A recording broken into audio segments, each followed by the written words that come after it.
At the Lewis and Clark Discovery Center in Idaho's Hell's Gate State Park, gain insights on their journey, from the hardships of the expedition to the stories of the native peoples who helped them survive. Step inside this immersive journey into America's past.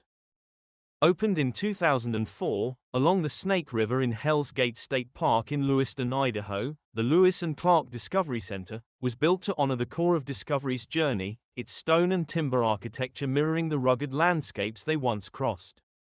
Inside, we are greeted by a Mandan figure, immediately setting the tone of the center.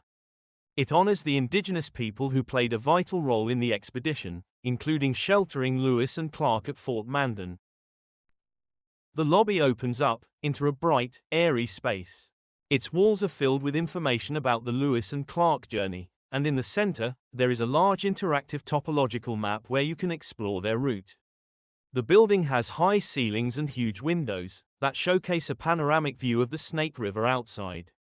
From the windows, you see the center is nestled in a scenic backdrop of the river and hills, enhancing the museum experience.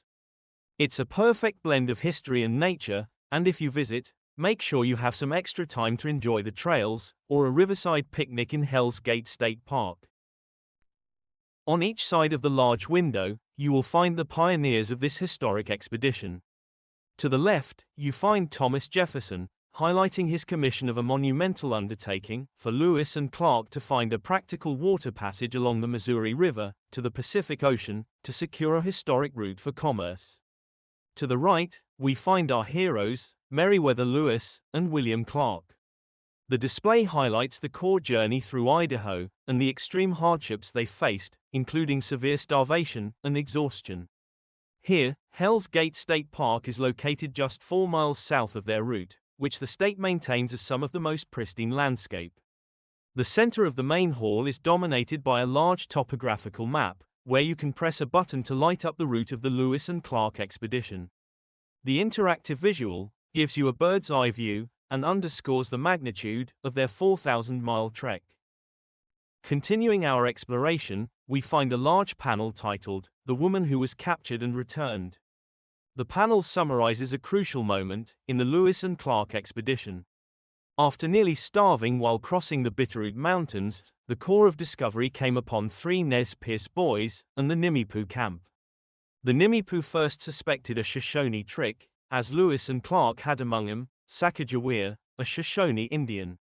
But a woman named Weetxuwiis, recalling kindness she had once received from white people during her captivity, persuaded her people not to kill them, and instead to help the expedition.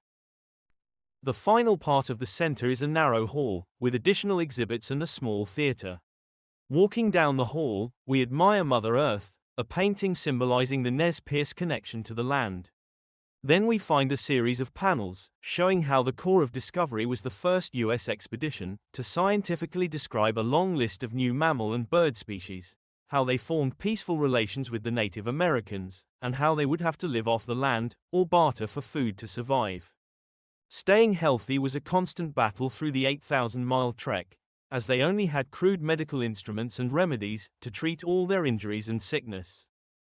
Inside a glass case, we find some key artifacts, including navigation tools, a beaver fur, and a journal.